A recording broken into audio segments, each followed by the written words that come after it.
Now we learn section 54B.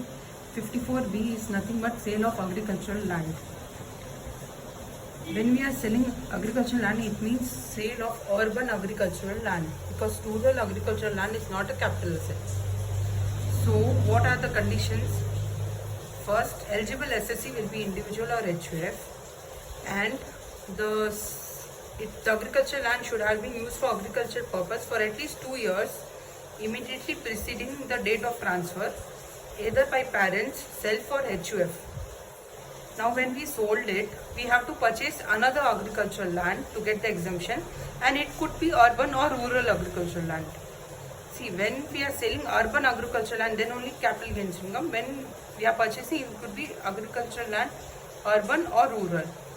Now, when should we purchase? We should purchase within 2 years from the date of transfer. So what happens is, if before the due date of return filing of income, we have to deposit in capital gains account scheme.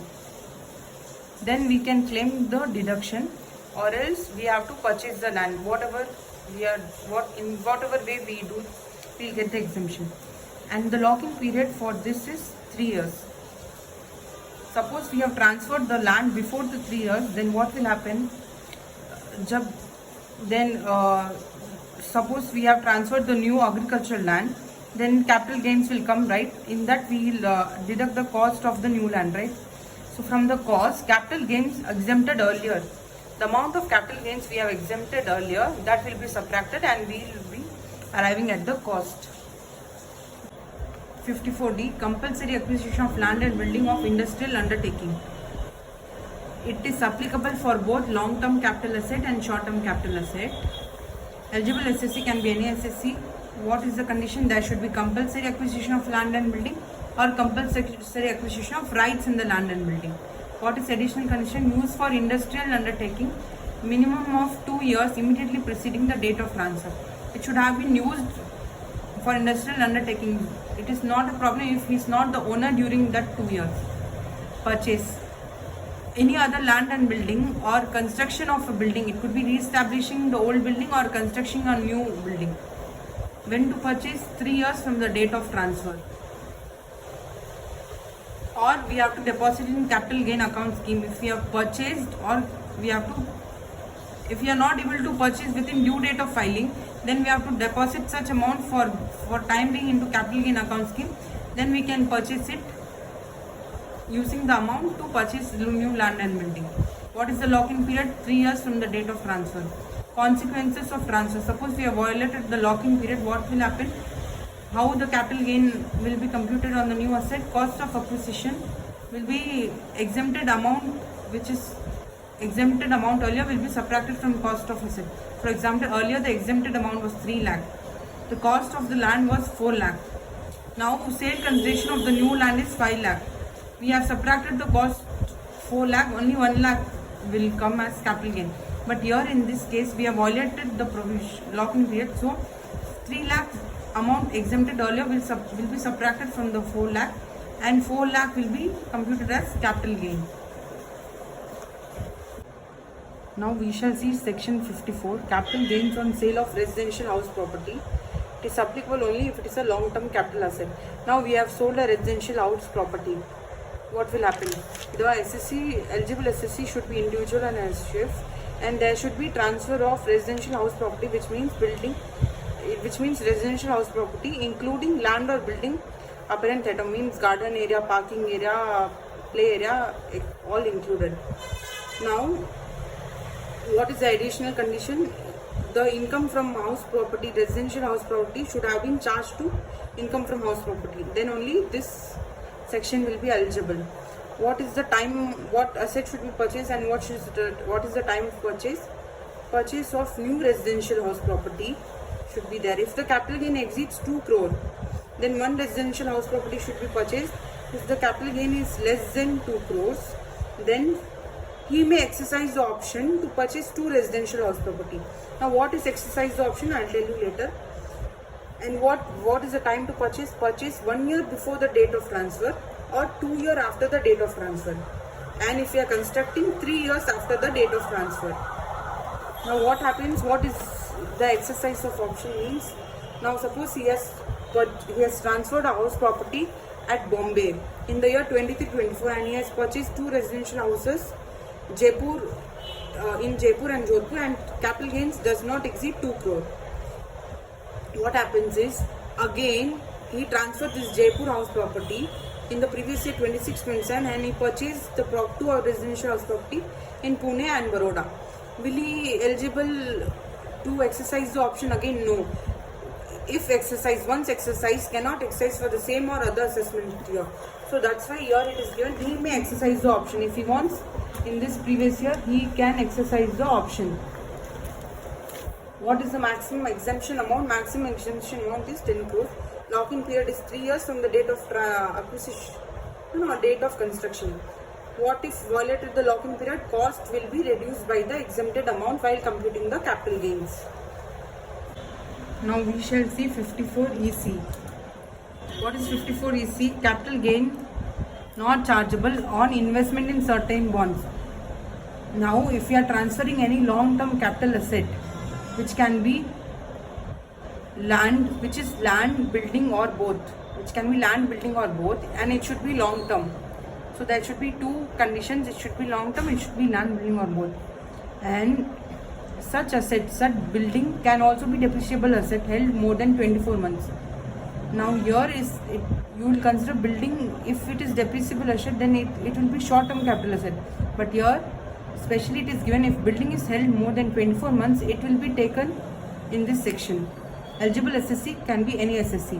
What should we purchase? Long-term specified asset. What is long-term specified asset? Specified bonds redeemable after 5 years, issued on or after 1st April 2018 by NHAI, National Highway Authority of India, or Rural Electrification Corporation Limited, or other bond notified by CG. What are other bond notified by CG?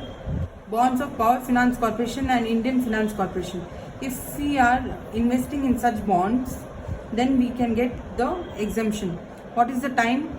6 months from the date of transfer. What is the lock-in period? 5 years from the date of acquisition.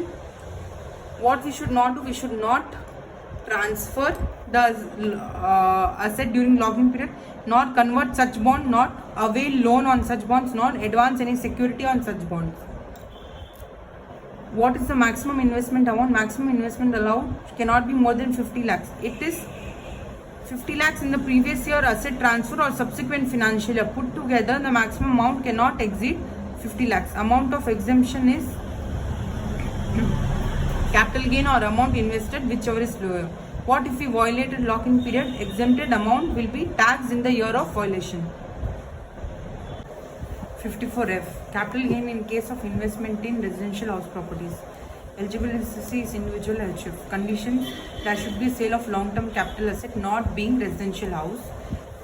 Transfer of plot of land is eligible, and at the date of transfer should not own more than 1 residential house. Other condition: should not purchase. So what he should purchase for getting the exemption? Should purchase any 1 residential house property in India before 1 year or 2 years after the date of transfer, or construct 1 residential house property in India within 3 years from the date of transfer. What are the conditions? Should not purchase for 2 years any other residential house property. Matlab, he here have purchased 1 residential house property for the purpose of exemptions. For next 2 years, he should not purchase any other residential house property or construct any other residential house property for 3 years from the date of transfer. Now, what is the maximum amount which can be exempted is 10 crore. Now, capital, suppose we are not able to invest before the due date of return filing, then we can deposit in capital gain account scheme. Maximum amount which can be deposited is 10 crore. Quantum of exemption: if the cost of new residential house is less than net consideration of original asset, entire is exempt. If the cost of new residential house is, if it is greater than entire exempt. If it is less than net sale consideration, proportionate is exempt. That is long-term capital gain into amount invested divided by net sale consideration. Suppose I have sold one long-term capital asset and invested constructed 6 crores of amount I have used in construction till the due date of filing of return income. So what I can do is I can deposit 4 crores in my capital gain account scheme for getting the exemption. So this will be added. So long-term capital gain into amount invested or amount used divided by net sale consideration will be the long exemption amount if the residential house property cost is less than the net sale consideration. Now what happens if we violated the other additional conditions, that is we have purchased another house property, constructed another house property from 3 years from the date of transfer, then the exempted amount will be taxed as long-term capital gain in the year of violation. Now what is the lock-in period of the new asset which is purchased? See, we should not purchase any other asset. What if the asset we have purchased, we have sold it before 3 years, then it will be taxable as long-term capital gains in the year of violation. Suppose if we purchase any other asset also, or if we sell the new asset before 3 years, the exempted amount will be taxable as long-term capital gain in the year of violation. The lock-in period in the year of violation. Now we will see some example. See, here the net consideration is 15 crore, long-term capital gain is 7.5 crore. Cost of new residential house property is given here. So this is up to this third column will be restricted to 10 crore. So we have taken what is lower of 10 crore or new residential house property. We have taken it here, and exempt long-term capital gains will be long-term capital gain into, if the cost of new asset is more than the net consideration, then entire capital gain will be exempt. Here it is not more than the net sale consideration, so we have calculated proportionately long-term capital gain into amount invested, which is maximum limit up to 10 crore divided by net sale consideration. Suppose for example net sale consideration is 9 crore and we have used 5 crore for the construction.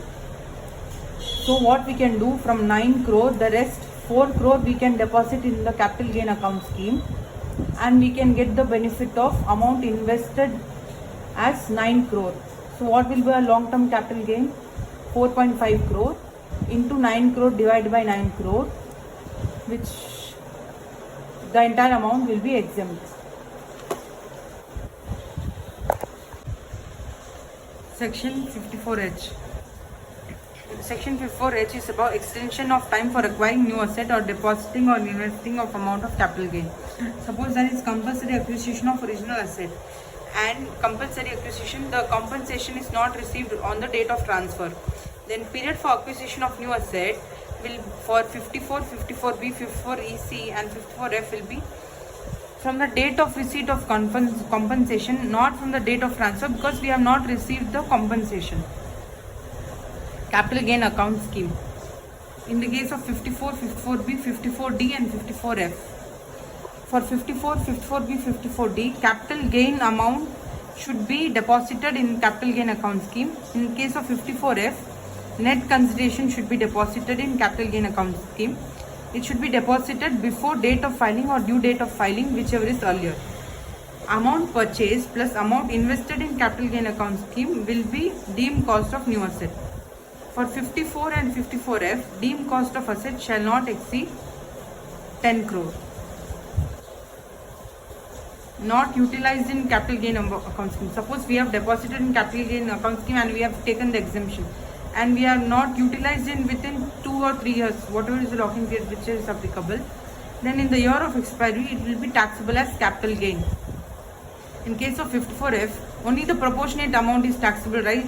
Then proportionate amount will be taxable in case of 54F. Now if there is death before the stipulated period, legal heir will not be chargeable. In their hands it will not be chargeable, capital gain, the amount of capital gain.